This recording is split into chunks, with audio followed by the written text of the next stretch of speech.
Pelo sinal da Santa Cruz, livrai-nos Deus, nosso Senhor, dos nossos inimigos. Em nome do Pai, do Filho e do Espírito Santo. Amém. Proclamação do Evangelho de Jesus Cristo segundo Lucas. Glória a vós, Senhor.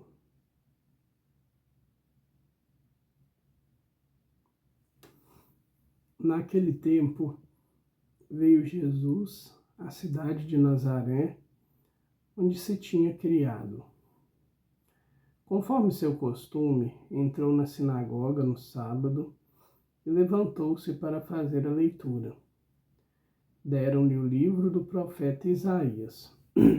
Abrindo o livro, Jesus achou a passagem em que está escrito: O Espírito do Senhor está sobre mim, porque ele me consagrou com a unção para anunciar a boa nova aos pobres. Enviou-me para proclamar a libertação aos cativos e aos cegos a recuperação da vista, para libertar os oprimidos e para proclamar um ano de graça, da graça do Senhor.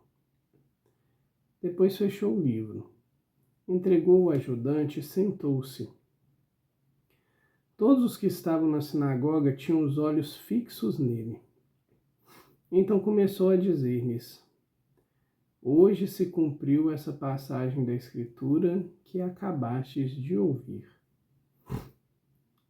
Todos davam testemunho a seu respeito, admirados com as palavras cheias de encanto que saíam da sua boca.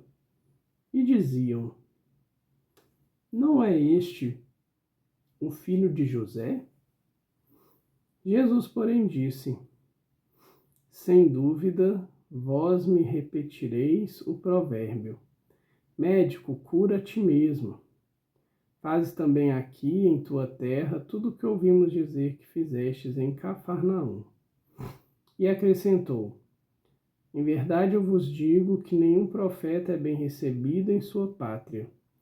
De fato eu vos digo, no tempo do profeta Elias, quando não choveu durante 3 anos e 6 meses, e houve grande fome em toda a região, havia muitas viúvas em Israel. No entanto, a nenhuma delas foi enviado Elias, senão a uma viúva que vivia em Serepta, na Sidônia. E no tempo do profeta Eliseu, havia muitos leprosos em Israel. Contudo, nenhum deles foi curado, mas sim Naamã, o sírio. Quando ouviram essas palavras de Jesus, todos na sinagoga ficaram furiosos. Levantaram-se e o expulsaram da cidade. Levaram-no até o alto do monte sobre o qual a cidade estava construída, com a intenção de lançá-lo no precipício. Jesus, porém, passando pelo meio deles, continuou o seu caminho. Palavra da salvação. Glória a vós, Senhor. Querida e querida de Deus, neste princípio de semana, a palavra de Deus hoje vem nos dizer um texto que abre, vamos dizer assim, um texto que abre, que vem chamar-nos a atenção, abrir nossos olhos para quem é Jesus. Porque Jesus, ele vai, ao longo dos evangelhos, da sua vida pública, Jesus, ele vai anunciando o reino dos céus. Jesus, ele vai nos mostrando como nós devemos relacionar com Deus. Jesus vai nos apontando que ele sempre caminhará conosco. Mas esse texto em particular, Jesus vem dizer quem ele é. Olha que interessante. Neste texto, Jesus não tem dificuldade nenhuma de chegar e colocar para aquelas pessoas que ele é o Messias. que ele é aquele que Isaías e tantos outros profetas anunciaram que viria.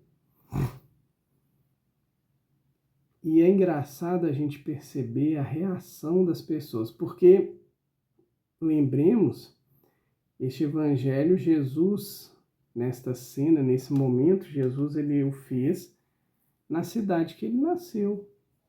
Ou seja, todos conheciam ou pensavam conhecer a origem de Jesus. Ah, Jesus é aquele filho do José, filho de Maria, nós vimos aí, trabalhava junto com o pai. As pessoas tinham esse entendimento. É interessante perceber que Jesus ele fala que essa profecia de Isaías se cumpre nele, ali, junto àqueles que mais o conheciam. E a gente percebe que no início do Evangelho, né, as pessoas dizem assim que estavam admirados com as palavras cheias de encanto que saiu da sua boca, né? Então as pessoas se deleitavam com as palavras de Jesus. Mas quando eles vêm apontar e murmurar em seu coração, mas quem é esse Jesus aí? Ele não é aquele? Ou seja, começam a duvidar de Cristo. E aí Jesus vem falar uma palavra dura com eles. E o que acontece? Rapidamente, de toda admiração, eles passam para querer matar Jesus. Eles passam a ter uma raiva muito grande a ponto de tentar pegar Jesus e jogá-lo de um precipício. E aqui um ponto que a gente comentou recentemente, mas que vale a gente lembrar. Da gente pedir a Deus que transforme todo o nosso ser. E em especial, que Ele nos dê a graça de bem agirmos nas nossas reações. Porque, realmente a gente conhece alguém pela reação dela, principalmente na adversidade, nos momentos difíceis. Porque enquanto estamos vivendo no chamado temperatura normal, né? Na temperatura e pressão normal, né? Tá tudo bem, tá tudo em linha reta. A gente pensa, a gente planeja, nós nos organizamos. Então nós conseguimos ter o controle das nossas emoções. Nós conseguimos ter o controle daquilo que a gente escolhe fazer. Agora, quando afasta essa situação e vem um momento de dúvida, de incerteza, de caos, de dificuldade, e aqui você pode pensar, qualquer dificuldade que vier, qual é a nossa reação?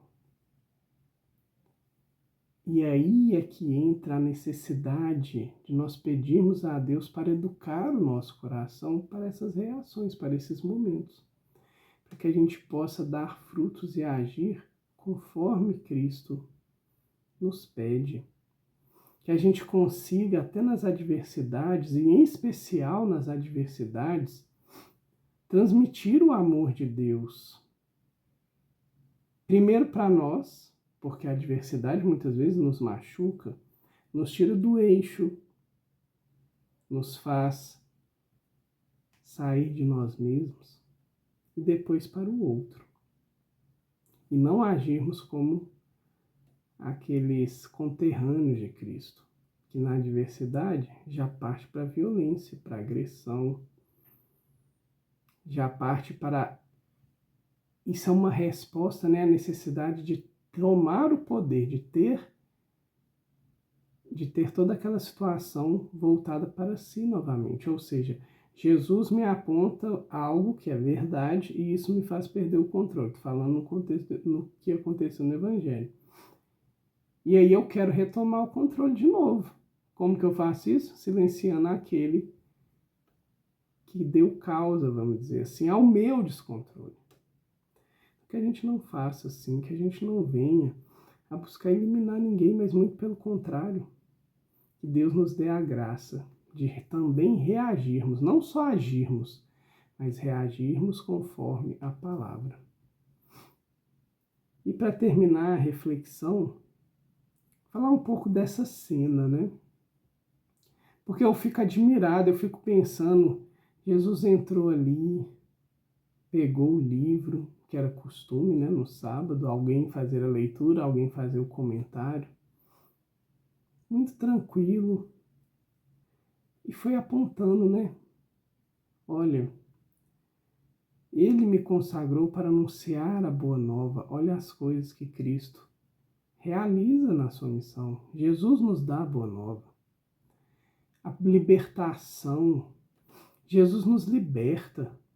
E se nós nos mantemos escravos de qualquer situação, é hora de implorar ao nosso Senhor. Porque a gente hoje, em contato com a palavra, a gente percebe que Cristo é o grande libertador.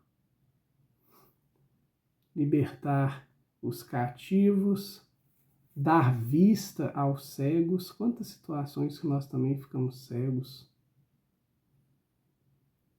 Libertar os oprimidos e proclamar o ano da graça do Senhor. Então, se nós desejamos viver a graça de Deus, como Maria, Maria que é a cheia de graça, não é isso?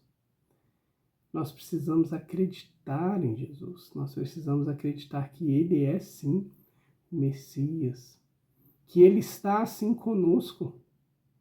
Para nós católicos, então, muito mais importante, porque Jesus nos se dá a nós na Eucaristia, é Jesus. Então Ele caminha conosco e que passamos a, dentro dessa perspectiva do Evangelho, pedir ao Senhor que Ele nos dê docilidade no escutar a boa nova.